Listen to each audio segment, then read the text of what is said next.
Huzur, this question was asked by a lady after the question and answer session a few days ago. I see. Egyptian lady. She said... Where is she? In England? Yes, she lives in Manchester with her husband. And she was asking that we haven't heard of Ahmadiyyat before from anyone. And now I became to know about it. I can't sleep before finding out the truth. Correct. And what would happen to those people who do not know about Ahmadiyyat like me, and they haven't heard about it, and they pass away or die?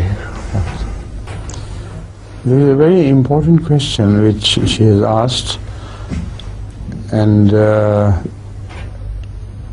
this will be answered, of course, by me. But before this, I would like to remind this lady that this question applies to Islam as such from the very beginning, much more than it applies to us as representatives of Islam.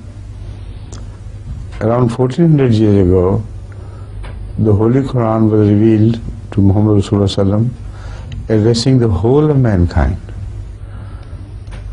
While for hundreds of years after, one half of this earth was yet unknown to the mankind as such. So the Muslim message, Islamic message could not have reached Americas anywhere. And even after the passage of 14 centuries, there are a very large number of Chinese who never heard of Islam. Or if they have heard of Islam, they have heard of something like aliens, the nature of which they do not know. They have heard of an Islam from critic slips, Chinese critic slips, which give only a one-sided picture which cannot be believed in.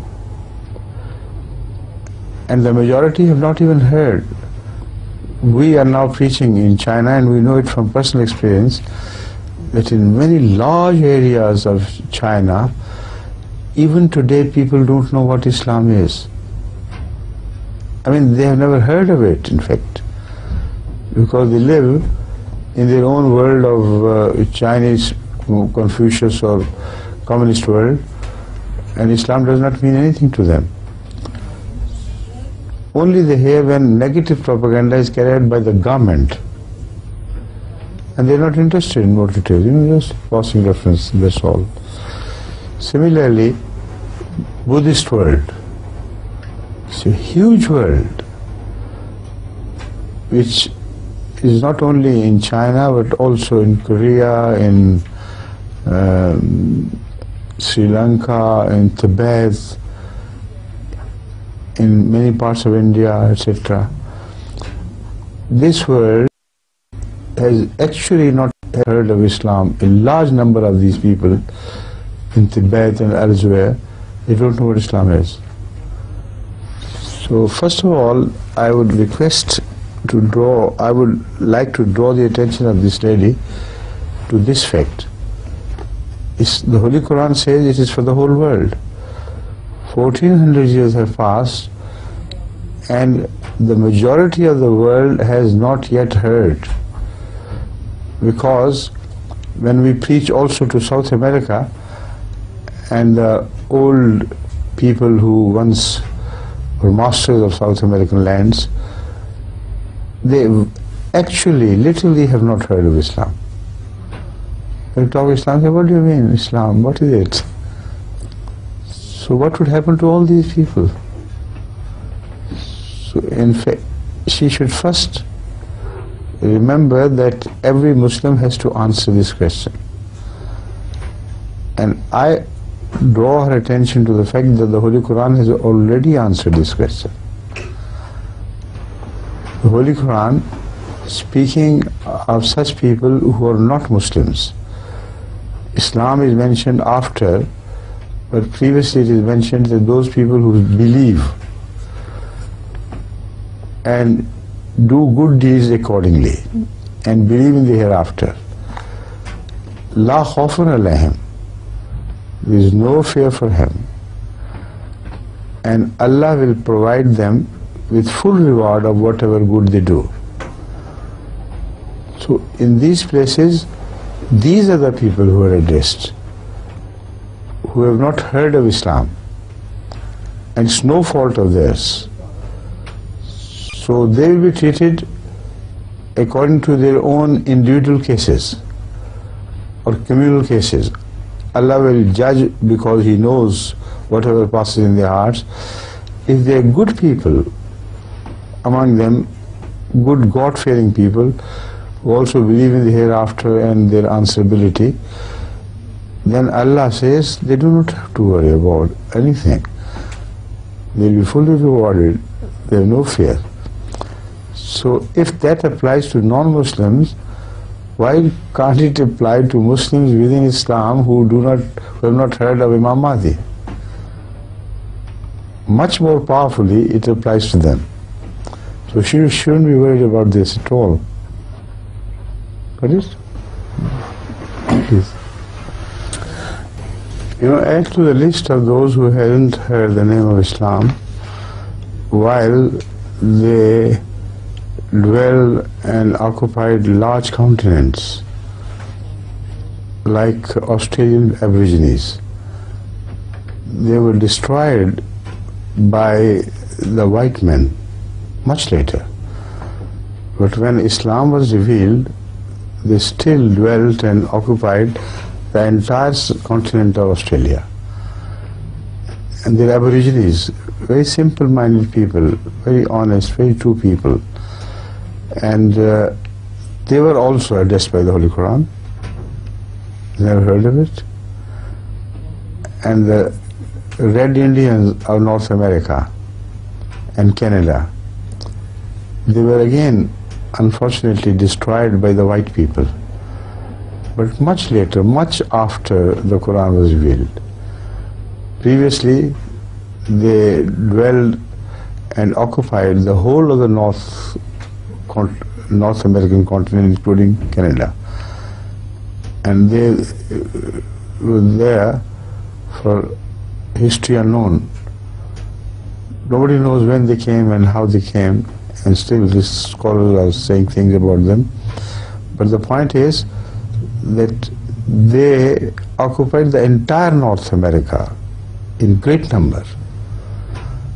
No area was left without them. Where have they gone? They went away, passed to the next world without real knowing that there was a Prophet Muhammad ﷺ and the Quran was revealed to them. Then the South American Aborigines, sort of Aborigines, who are still there, who were not destroyed by the white people, because the Southern America was occupied by Spanish people and Portuguese, and they did not follow the policy of the white people from the Northern Europe who occupied the Northern America and Canada. So instead of destroying them altogether, they harnessed them to take work from them with low or cheap labor. So that is why they still exist in very large numbers. I have met some of their leaders and they hadn't heard of Islam. I was amazed. In this world, in this modern time, they had heard of Christianity, but they had not heard of Islam. So all these people are referred to with a definite message to them by the Holy Quran that you do not have to fear. Allah will take your account Himself as He best pleases. Surah Al-Baqarah, Ayat 63. أعوذ بالله من الشيطان الرجيم. إن الذين آمنوا والذين هادوا والنصارى والصابئين من آمن بالله واليوم الآخر وعمل صالحا فلهم أجرهم عند ربهم ولا خوف عليهم ولا هم يحزنون. Imagine, this list does not leave any of the possible groups of people who would be treated kindly by Allah. Amanu evidently refers to the people who believe in Hadith Rasulullah sallallahu alaihi wasallam. Wallazina hadu, everybody knows who hadu are. Wanaswara, waswabiina. Swabiin is a word for all such people who were led to guidance by a divine book, but that book is no longer there, and we do not have any record of that.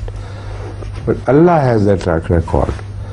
So all these people, Aborigines, etc., they were divinely guided once. Man amana billahi wal yawmil akhir wa amila salihan. Whoever of these people believes in Allah, does good deeds, and believe in the hereafter and answerability, yawm al-akhir, falahum ajruhum inda rabbihim. Their reward is with Allah, with their Lord. Wala khawfun alayhim wala hum yahzanun. Whatever the mullahs say, they should not care a hoot about that. La khawfun alayhim wala hum yahzanun. After this, which part of the question is left unanswered? See this? So these are the people about whom I have made research, and I'm still working on that. And I have discovered that the Red Indian did believe in one God, did believe in messengers, did believe in good deeds and answerability. So also the Aborigines of Australia did. But the Western scholars who have written on them, they have written on them with no less courtesy about Islam. All that they have written is false. And because they are big names, big scholars, so people follow them and go on quoting them, I have examined critically their books on Australia, Australian people, and on the Aborigines, like South American Aborigines or North American Red Indians, and I have discovered that their account is absolutely false. What message they deliver through their films, or Western films, to the Western world is completely hocus-pocus nonsense. I have evidence from their own books that these are not the Red Indians as they present in their literature. One of the great scholars, a photographer, had done personal work on Red Indians and had traveled far and wide, and his books are available in large number. He wrote a series of books on them. They are still preserved in good libraries, and I have studied some of those books and their gists. It's amazing how close they are to the Quran in parts. Some people, some Aborigines did one teaching of the Quran, some with another teaching of the Quran, but it was Quran spread all over America.